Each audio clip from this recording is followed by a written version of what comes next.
The driver of a Toyota Corolla refused to stop and immediately fled onto the southbound 14 freeway. Speeds rapidly climbed past 90 miles per hour as the suspect maneuvered aggressively through traffic, forcing other drivers to take evasive action.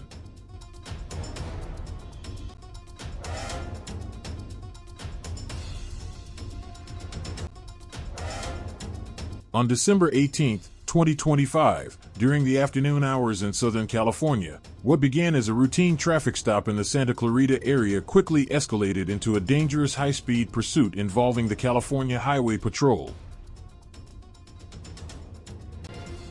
The driver of a Toyota Corolla refused to stop and immediately fled onto the southbound 14 freeway.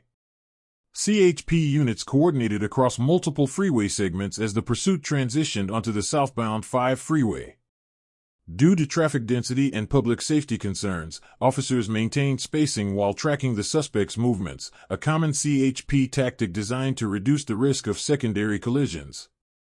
By approximately 2:30 p.m. Pacific Time, the suspect exited the freeway and entered surface streets near Buena Vista, weaving dangerously through residential and commercial areas of Sun Valley and Burbank.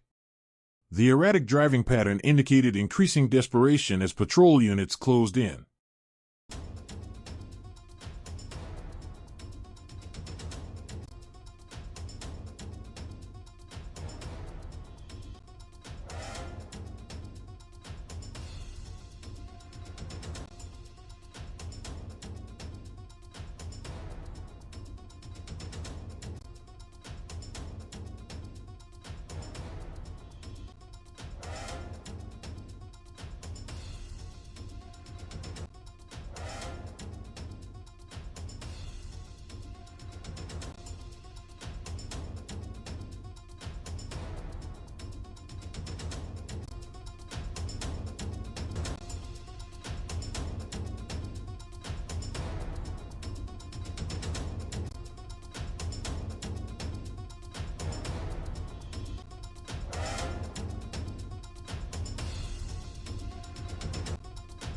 The pursuit came to a sudden and violent end on North Hollywood Way.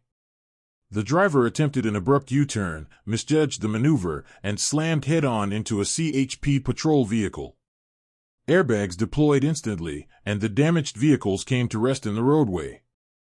Officers quickly surrounded the suspect's vehicle, breaking the windows to gain access and safely extract the driver. The suspect was taken into custody and was notably found wearing a white suit, an unusual detail that immediately raised questions as investigators began assessing the motive behind the reckless flight. No further information regarding the suspect's identity or potential charges has been released at this time. Authorities continue to investigate the incident while emphasizing the dangers high-speed pursuits pose to the public and the critical balance officers must maintain between enforcement and safety.